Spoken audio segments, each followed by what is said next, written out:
తెలంగాణలో BRS social media దూసుకుపోతుందని మనం చెప్పుకోవాలి.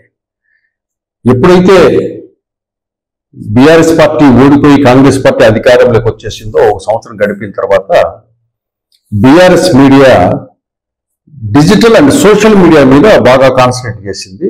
అది సక్సెస్ఫుల్ గా ఇప్పుడు దూసుకుపోతుంది. అంటే డిజిటల్ అండ్ సోషల్ మీడియాలో అంత ఇంపార్టెన్స్ ఇచ్చేది కాదు బీఆర్ఎస్ మీడియా. ఇది మొన్న ఓటమికి ముందు వరకు కూడా అంతంత మాత్రంగానే ఉండేది.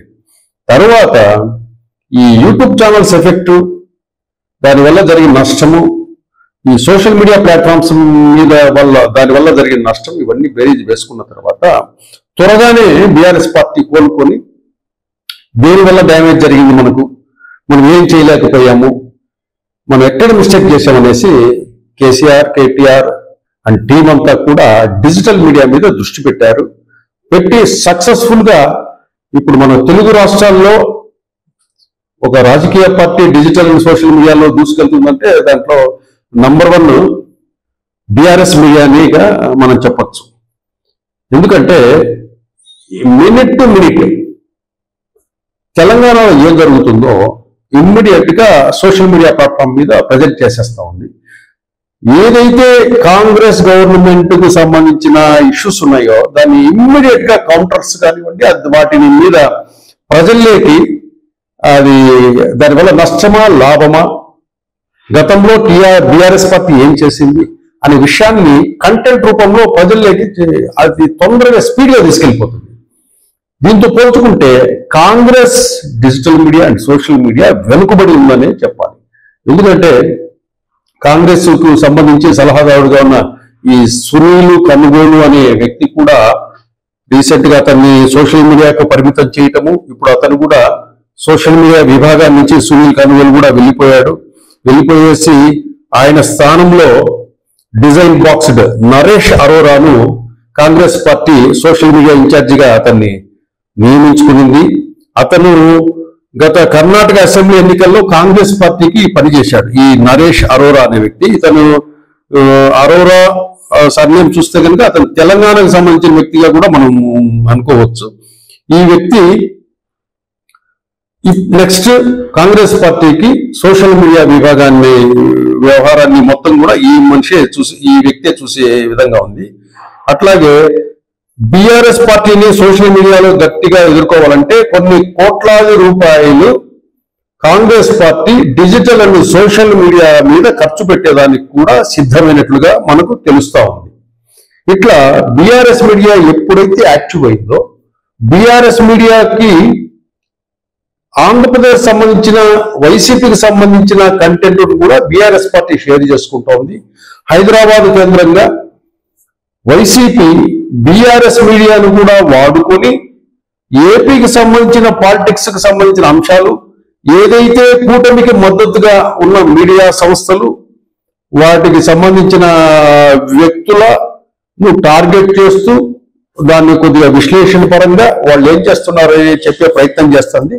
అంటే ఒక రకంగా హైదరాబాద్ కేంద్రంగా బీఆర్ఎస్ మీడియా వైసీపీకి కూడా సపోర్ట్ చేస్తా ఉంది అని మనకు తెలుస్తా ఉంది. ఏది ఏమైనప్పటికీ ఏదైతే సోషల్ మీడియాలో డిజిటల్ మీడియాలో బీఆర్ఎస్ పార్టీ వెనుకబడి ఉంది, సరిగా ప్రమోట్ చేయలేకపోయింది, 10 years అధికారంలో ఉంది అని అనుకున్నారు, అతి తొందరగా తన మిస్టేక్ ఏంటో బీఆర్ఎస్ మీడియా కనుక్కునింది. ఇమ్మీడియట్ గా మెయిన్ స్ట్రీమ్ మీడియా కంటే మనకు సోషల్ మీడియానే ఇంపాక్ట్ చూపుతుంది అన్నారు. అంటే వీళ్ళు గతంలో BRS media only main stream మీడియానే కాన్సన్ట్రేట్ చేసింది. నమస్తే తెలంగాణ అండ్ టీవీస్ అని కేవలం కంటెంట్, వాళ్ళకి సంబంధించిన కంటెంట్స్ ఇవన్నీ కూడా దాన్ని ప్రొజెక్ట్ చేసుకుంటూ డిజిటల్ అండ్ సోషల్ మీడియాను పెద్దగా పట్టించుకోలేదు. కానీ అప్పట్లో బీఆర్ఎస్ పార్టీకి వ్యతిరేకంగా కొన్ని యూట్యూబ్ ఛానల్స్ ఇవన్నీ కూడా బాగా వర్క్ చేసిన తర్వాత ఎప్పుడైతే ఓటమి చెందారో అప్పుడు కేసీఆర్ అండ్ కేటీఆర్ వీళ్ళంతా కూడా మేల్కొని digital media and social media మీద కాన్సన్ట్రేట్ చేసేసి అతి తొందరగా ఒక సంవత్సరంలోనే దాని మీద ఒక మంచి పట్టు సాధించారు. ఇప్పుడు తెలంగాణలో సోషల్ మీడియా డిజిటల్ మీడియాలో ఉన్న పొలిటికల్ పార్టీ ఇవన్నీ కూడా చూసుకుంటే మనకు బీఆర్ఎస్ పార్టీని ముందుందని మనం చెప్పుకోవాలి.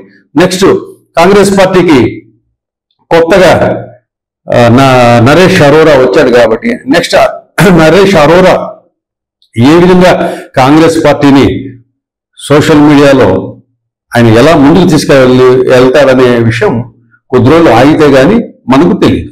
ఇక ఆంధ్రప్రదేశ్ వైసీపీ పార్టీకి సంబంధించిన సోషల్ మీడియా డిజిటల్ మీడియా వ్యవహారానికి వస్తే వైసీపీ పార్టీ కూడా డిజిటల్ అండ్ సోషల్ మీడియా కూడా బాగా ఖర్చు పెడుతుంది.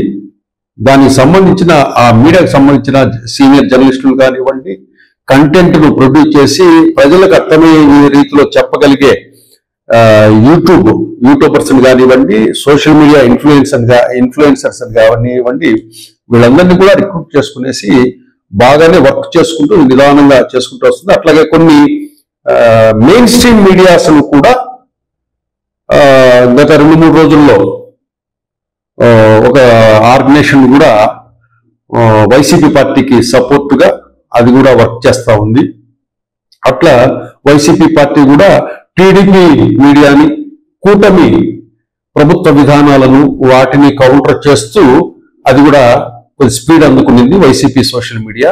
రాబోయే రోజుల్లో ప్రభుత్వాలను మార్చిన ప్రజలకు మంచి కంటెంట్ ఇచ్చి తప్పేవరిది ఒప్పేవరిది అనే విషయాన్ని ఇప్పుడు సోషల్ మీడియా ద్వారానే ఈజీగా ప్రజలకు చేరుతుంది. కాబట్టి మెయిన్ స్ట్రీమ్ మీడియా కంటే రాజకీయ పార్టీలు సోషల్ అండ్ డిజిటల్ మీడియాస్ మీదే ఆధారపడుతున్నాయి. కాబట్టి రాబోయే రోజుల్లో YSR Congress party TDP digital మీడియాని అండ్ సోషల్ మీడియాని ఎలా ఎదుర్కొంటుందో ఒకసారి చూడాలి. దీంతో పాటు జనసేన మీడియా కూడా అది చాలా డల్గా ఉందని చెప్పుకోవాలి. గతంలో జనసేన పార్టీ పవన్ కళ్యాణ్ మీద అభిమానంతో కొంతమంది యూట్యూబ్ ఛానల్ స్టార్ట్ చేశారు. సుమారుగా 5-6 సంవత్సరాలుగా దానికోసమే వర్క్ చేశారు. ఎటువంటి హెల్ప్ కూడా పవన్ కళ్యాణ్ నుంచి పొందలేదు, పవన్ కళ్యాణ్ ఇవ్వలేదు.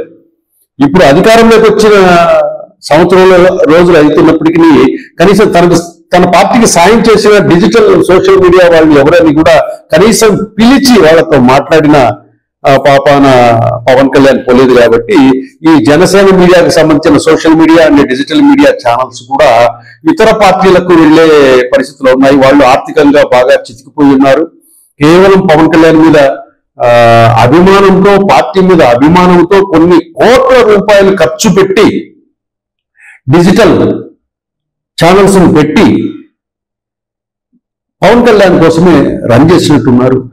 1,00,000 సబ్స్క్రైబర్స్ నుంచి 50,000 సబ్స్క్రైబర్స్ నుంచి 5 లక్షలు 10 లక్షలు సబ్స్క్రైబర్స్ కలిగిన ఛానల్స్ కూడా 5-6 సంవత్సరాల పాటు పవన్ కళ్యాణ్ కోసమే, జనసేన పార్టీ కోసమే పనిచేశాయి. కానీ ఆ ఛానల్స్ ను పట్టించుకునే స్థితిలో జనసేన పార్టీ కూడా లేదు, ఆ పార్టీ అధ్యక్షుడు పవన్ కళ్యాణ్ కూడా లేడని మనం చెప్పుకోవాలి.